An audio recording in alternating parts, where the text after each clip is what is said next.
دوستو آج ہم بات کرنے والے ہیں E E F education employees foundation کی طرف سے دیے جانے والے اسکالرشپ کے بارے میں جو ملازمین کے بچوں کو مل جاتا ہے۔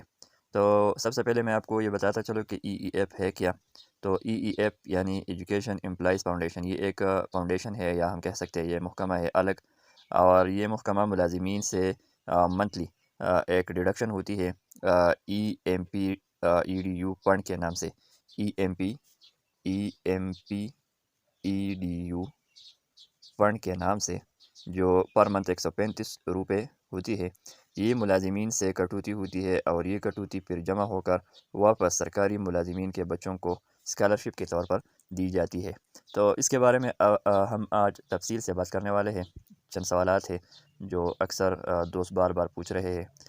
سب سے پہلے سوال یہ ہے کہ یہ جو اسکالرشپ ہے ای ای ایف کی طرف سے، یہ کون سے امپلائز کے بچوں کو دیا جا سکتا ہے۔ مطلب ایک امپلائی ہے، ایک سرکاری ملازم ہے، تو آیا اس سرکاری ملازم کے صرف بیٹے یا بیٹی ہی کو یہ دی جا سکتی ہے یا اس کے علاوہ کوئی اور کو دی جا سکتی ہے؟ تو یہ بات آپ کو دھیان سے سننا ہوگا کہ یہ جو اسکالرشپ ہے یہ صرف اور صرف بیٹے یا بیٹی کے لیے نہیں ہے۔ یہ بات آپ کو ذہن میں یاد رکھنا ہوگا۔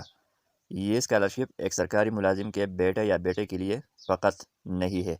یہ ایک سرکاری ملازم کا جو کلوز فیملی ہے، کلوز فیملی، اس میں جو ہم کہہ سکتے ہیں ایک سرکاری ملازم کے بھائی، اس کی بہن، اس کا بھتیجا، اس کی بھتیجی، اس کا نواسہ، نواسی، اور اس کے اپنے بیٹے یا بیٹی کو بھی یہ اسکالرشپ مل سکتی ہے۔ تو یہ بات آپ کو ذہن میں یاد رکھنا ہوگا کہ یہ اسکالرشپ صرف اور صرف ایک سرکاری ملازم کے بیٹے یا بیٹی کے لیے نہیں ہے، بلکہ اس کے کلوز فیملی میں جو بھی ہو، چاہے وہ اس کا بھائی ہو، بہن ہو، بھتیجا ہو، بھتیجی ہو، نواسہ ہو، نواسی ہو، اس کے لیے یہ اسکالرشپ دی جا سکتی ہے۔ کویشچن نمبر 2 یہ ہے کہ یہ اسکالرشپ صرف اور صرف ان سروس کو دی جا سکتی ہے یا یہ ریٹائر کو بھی دی جا سکتی ہے؟ تو اس سوال کا جواب یہ ہے کہ یہ اسکالرشپ صرف اور صرف ان سروس کے لیے نہیں ہے، بلکہ یہ ان سروس کے لیے بھی دی جا سکتی ہے، ریٹائر کے لیے بھی دی جا سکتی ہے، اور اس کے ساتھ ساتھ یہ ڈیسیز امپلائز کو بھی دی جا سکتی ہے۔ ڈیسیز کوٹا بھرتی کے امپلائز کے بچوں کو یہ اسکالرشپ مل سکتی ہے۔ کویشچن نمبر 3 یہ ہے کہ آیا یہ جو اسکالرشپ ہے یہ کلاس 4 کے لیے اویلیبل ہے، کلاس 4 کے بچوں کے لیے یا نہیں؟ تو آپ کو یہ بات بھی ذہن میں رکھنا ہوگا، یاد رکھنا ہوگا کہ E M P E D U fund جس ملازم سے بھی ڈیڈکٹ ہوتی ہے، جس ملازم سے بھی یہ اس فنڈ کی کٹوتی ہوتی ہے، اس ملازم کے بچے اس اسکالرشپ کے لیے اہل ہے، چاہے وہ ہو کلاس 4 ہو، چاہے وہ ہو نائب قاصد ہو، چاہے وہ ہو پی ایس ٹی ہو، چاہے وہ ہو ایس ایس ٹی ہو، چاہے وہ ہو لیکچرر ہو، چاہے وہ ہو پروفیسر ہو۔ میرا مطلب یہ ہے کہ جو بھی سرکاری ملازم جس سے یہ والا کٹوتی ہو رہی ہو، یہ والا، وہ اس اسکالرشپ کے لیے اہل ہے۔ کویشچن 4 یہ ہے کہ یہ کس حساب سے یہ اسکالرشپ دی جائے گی، اماؤنٹ کتنی ہوگی؟ تو یہ بات آپ کو ذہن میں یاد رکھنا ہوگا کہ یہ 7,000 پر ہیڈ کے حساب سے دی جاتی ہے یہ اسکالرشپ، 7,000 روپے۔ کویشچن 5 یہ ہے کہ یہ اس اسکالرشپ کے جو اپلائی کے لیے جو فارم ہے وہ ہمیں کہاں سے ملے گا؟ تو یہ فارم آپ کو ای ای ایف کا جو دفتر ہے، علاقائی دفتر، اس سے بھی آپ حاصل کر سکتے ہیں۔ اس کے علاوہ آپ EEFPK @gmail.com کے ذریعے بھی اس کے جو مین برانچ ہے، مین دفتر ہے، اس سے بھی ای میل کے ذریعے حاصل کر سکتے۔ اور اس کے علاوہ آپ یہ فارم جو ہے اس کے فیس بک پیج سے بھی حاصل کر سکتے ہیں۔ اس کے لیے آپ کو یہ لکھنا ہوگا اپنے موبائل کے اوپر facebook.com/EEF اس پیج پر بھی آپ یہ فارم سرچ کر کے ڈاؤن لوڈ کر سکتے ہیں۔ کویشچن 6 یہ ہے کہ لاسٹ ڈیٹ کیا ہے؟ تو لاسٹ ڈیٹ اپلائی کرنے کا اس کے لیے ہے 15 جنوری 2024۔ اسٹوڈنٹس کلاس، مطلب یہ ہے کہ کس کلاس کے اسٹوڈنٹ اس اسکالرشپ کے لیے اپلائی کر سکتے ہیں؟ تو کلاس 10 کے اسٹوڈنٹ، کلاس 12 کے اسٹوڈنٹ، اور BS فرسٹ سیمسٹر کے اسٹوڈنٹ، فرسٹ سیمسٹر کے اسٹوڈنٹ اس کے لیے اپلائی کر سکتے ہیں۔ کلاس 10th، کلاس سوری یہ 12 نہیں ہے، یہ فرسٹ ایئر ہے، first year class 10th first year اور بی ایس فرسٹ سیمسٹر کے طلبہ اس اسکالرشپ کے لیے اپلائی کر سکتے ہیں۔ اگلا کویشچن یہ ہے کہ ڈاکومنٹس کیا ریکوائرڈ ہے اس کے فارم کے ساتھ اٹیچ کرنے کے لیے۔ تو جب آپ فارم فل کریں گے تو اس کے ساتھ آپ نے یہ ڈاکومنٹس اٹیچ کرنے ہوں گے: ڈی ایم سی اپنی اٹیسٹیڈ، اس کی کاپی اٹیسٹیڈ، ڈومیسائل، اور اگر آپ کے پاس فارم بی ہے یا این آئی سی ہے تو اس کی کاپی بھی آپ نے اٹیسٹ کر کے اٹیچ کرنی ہے۔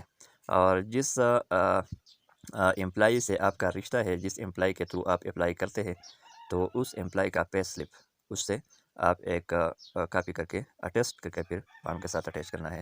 اور پھر اس کے بعد آپ نے اس امپلائی کا این آئی سی اٹیچ کرنا ہے فارم کے ساتھ۔ اور جو لاسٹ میں ہے رجسٹریشن نمبر، اس امپلائی کا ای ای ایف رجسٹریشن نمبر جو دفتر اسے ایشو کرے گا، وہ ای ای ایف نمبر جو ہے وہ آپ نے لازمی دفتر سے حاصل کر کے اس فارم میں لگانا ہے، اور اس فارم کے ساتھ اس کی ایک کاپی بھی اٹیچ کرنی ہے۔ تو یہ کچھ سوالات تھے جس کے جوابات لازمی تھے۔ اس کے بعد ہم چلیں گے اس کے بعد ہم فارم فل کرنے جا رہے ہیں، تو چلتے ہیں فارم فل کر کے آپ کو دکھاتے ہیں۔ جی دوستو، تو فارم فل کرنے کے لیے ہم آ گئے ہیں اپنے اسکرین کے اوپر۔ آپ دیکھ رہے ہیں یہاں پر فارم میرے سامنے موجود ہے۔ سب سے پہلے آپ دیکھ سکتے ہیں نیم آف اسٹوڈنٹ، تو آپ نے یہاں پر اپنا نیم ڈالنا ہے، فادر نیم اپنے باپ والد صاحب کا نیم یہاں پر ڈالنا ہے۔ اس کے بعد نیم آف ایجوکیشن امپلائی، جس امپلائی کے تھرو آپ اپلائی کرنا چاہتے ہیں اس امپلائی کا نیم آپ نے یہاں پر لکھنا ہے۔ اگر آپ کا والد صاحب سرکاری ملازم ہے تو آپ نے اس کا نام لکھنا ہے۔ اگر آپ اپنے دادا کے تھرو کرنا چاہتے ہیں، آپ کے دادا جو ہے وہ سرکاری ملازم ہے تو آپ نے اس کا نام لکھنا ہے۔ جو بھی ہے، چچا ہے وغیرہ، آپ نے اس کا نام یہاں پر لکھنا ہے۔ اسٹوڈنٹ ڈومیسائل، جس ضلع سے آپ کا تعلق ہے، اگر آپ دیر لوئر سے ہے تو آپ نے یہاں پر دیر لوئر لکھنا ہے۔ اگر آپ دیر اپر سے ہے یا کسی اور ضلع سے ہے تو آپ نے اپنا ضلع یہاں پر لکھنا ہے۔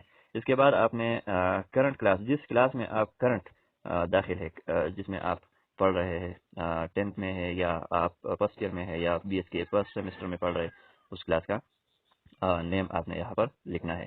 پھر class I D, roll number, جس کلاس میں آپ پڑھ رہے ہیں اس کلاس میں آپ کی رول نمبر کیا ہے وہ آپ نے یہاں پر لکھنی ہے۔ کرنٹ انسٹیٹیوشن ایڈریس، جس انسٹیٹیوٹ میں آپ پڑھ رہے ہیں، جس کالج میں آپ پڑھ رہے ہیں یا جس اسکول میں آپ پڑھ رہے ہیں یا جس سیکنڈری میں آپ پڑھ رہے ہیں، اس کا نام جو ہے آپ نے یہاں پر لکھنا ہے۔ Last exam pass, last exam مطلب پچھلی سال جو آپ کا ایگزام ہوا تھا اور آپ نے وہ پاس کیا تھا، تو آیا اس میں کچھ گیپ آپ نے چھوڑا ہے یا نہیں، آپ نے مسلسل داخلہ لیا ہے یا آپ نے کوئی گیپ چھوڑا ہے؟ اگر گیپ چھوڑا ہے تو اس کے لیے آپ نے وہ تاریخ لکھنی ہے جس تاریخ میں آپ نے لاسٹ ایگزام جو ہے وہ پاس کیا ہے۔ پھر کہتے ہیں passing year sorry passing year جو ہے وہ آپ نے لکھنی ہے رول نمبر، اس ایئر کے لیے جو آپ کا رول نمبر تھا وہ آپ نے لکھنا ہے، اور بی آئی اے سی، جس بورڈ سے آپ نے ایگزام پاس کیا ہو اس بورڈ کا نام، اور mark اپٹین in the last exam, last exam میں آپ نے پھر کتنے مارک حاصل کیے وہ مارک آپ نے لکھنے ہیں، اور ٹوٹل کتنے مارکس تھے تو آپ نے وہ بھی لکھنے ہیں۔ پرماننٹ ایڈریس، اپنا پرماننٹ ایڈریس لکھنا ہے، مطلب ولیج، پوسٹ آفس اور ڈسٹرکٹ، یہ آپ نے لکھنی ہے۔ پوسٹل ایڈریس، پوسٹل ایڈریس بھی آپ نے لکھنی ہے، جس کے تھرو آپ کو اگر کچھ ملنا کچھ بھیجنا ہے تو وہ آپ کو مل جائے، تو پوسٹل ایڈریس آپ نے بھی لکھنی ہے۔ ای میل ایڈریس، یہاں پر آپ نے اپنا ای میل ڈالنا ہے، اور لاسٹ میں اپنا کانٹیکٹ نمبر۔ جب یہ چیزیں آپ مکمل کریں گے تو اس کے بعد آپ نے اپنا سگنیچر کرنا ہے، اسٹوڈنٹ سگنیچر کے اوپر اپنا سگنیچر، اور پھر attestation by head principal of the current institution with stamp, جس ادارے میں، جس اسکول میں، کالج میں آپ پڑھ رہے ہیں اس اسکول کے پرنسپل یا ہیڈ ماسٹر سے یہاں پر سائن، اور سائن کے ساتھ اسٹیمپ بھی لگانا چاہیے۔ پھر کہتے ہیں نیم آف ایجوکیشن امپلائی، جس امپلائی کے تھرو آپ اپلائی کرنا چاہتے ہیں اس امپلائی کا نیم یہاں پر لکھنا ہے، اور اس امپلائی کا فادر نیم، پھر اس امپلائی کا ڈیزگنیشن، آیا یہ پی ایس ٹی کے اوپر کام کر رہا ہے یا یہ ایس ایس ٹی کے اوپر ہے یا یہ سی ٹی کے اوپر ہے یا یہ لیکچرر ہے، پروفیسر ہے وغیرہ۔ بی پی ایس، اس کا جو بی پی ایس ہے 12 ہے 14 وغیرہ۔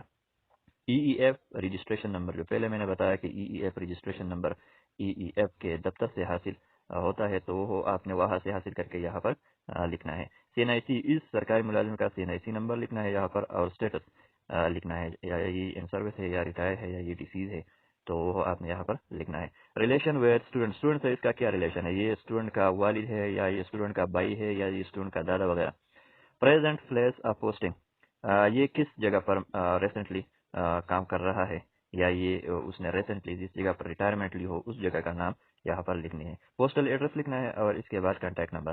پھر for on line payment, on line payment کے لیے چند چیزیں آپ سے مانگ رہے ہیں، جس میں امپلائیز بینک اکاؤنٹ نمبر آپ سے مانگ رہے ہیں، اور اس کے ساتھ ساتھ بینک نیم بھی آپ نے یہاں پر لکھنا ہے. مطلب آپ نے اس سرکاری ملازم کا بینک اکاؤنٹ نمبر اور بینک نیم یہاں پر لکھنے ہیں. پھر کہتے ہیں کہ attach blank copy of check اور بینک اکاؤنٹ سرٹیفکیٹ. اچھا، تو یہ کنفرم کرنے کے لیے کہ یہ جو اکاؤنٹ نمبر ہے یہ واقعی سرکاری ملازم کا ہے یا نہیں، تو اس کے لیے آپ نے ایک بلینک چیک لے کر اس کی نقل اتارنی ہے اور پھر اس نقل کو اس فارم کے ساتھ اٹیچ کرنا ہے. پھر کہتے ہیں کہ برانچ ایڈریس، برانچ ایڈریس آپ نے ڈالنا ہے، اور لاسٹ میں ہے برانچ کوڈ. جس بینک میں آپ کا اکاؤنٹ ہے اس بینک کا برانچ کوڈ آپ نے یہاں پر لکھنا ہے. مسٹ مینشن، یہ کہہ رہا ہے کہ یہ بالکل لازمی ہے، یہ آپ نے لازمی یہاں پر برانچ کوڈ جو ہے یہ لکھنا ہے. پھر کیسے ایجوکیشن امپلائی سگنیچر، جس سرکاری ملازم کے تھرو آپ اپلائی کرنا چاہتے ہیں اس امپلائی کا سگنیچر یہاں پر درکار ہے، وہ یہاں پر لازمی ہے. اور پھر کہتے ہیں attestation by H O D, director, D O, principal with stamp. پھر اس کو ڈائریکٹر جو محکمے کا ہے، یا ایچ او ڈی ہے، یا ڈی ای او ہے، یا پرنسپل ہے وغیرہ، تو اس کے دستخط اور اسٹیمپ یہاں پر لازمی ہے. پھر کچھ دیگر ریکوائرمنٹس بھی ہے جو کافی بلر ہے، ہو سکتا ہے آپ کو نظر نہیں آ رہا ہو، اس لیے میں نے یہ پہلے ہی آپ کو بتایا تھا کہ یہ چیزیں آپ نے لازمی کرنا ہے. تو یہ طریقہ کار ہے ای ای ایف اسکالرشپ حاصل کرنے کے لیے، اور جلدی سے اپلائی کریں. اس میں ایک اور اچھی بات یہ ہے کہ یہ آپ کے خاندان میں ایک فرد کو نہیں بلکہ یہ 2-3 اسٹوڈنٹس کو بھی مل سکتا ہے. تو یہ ایک سنہری موقع ہے، اس سے فائدہ اٹھائے تاکہ آپ کو کچھ نہ کچھ مالی مدد، امداد مل سکے. تھینک یو، اللہ حافظ.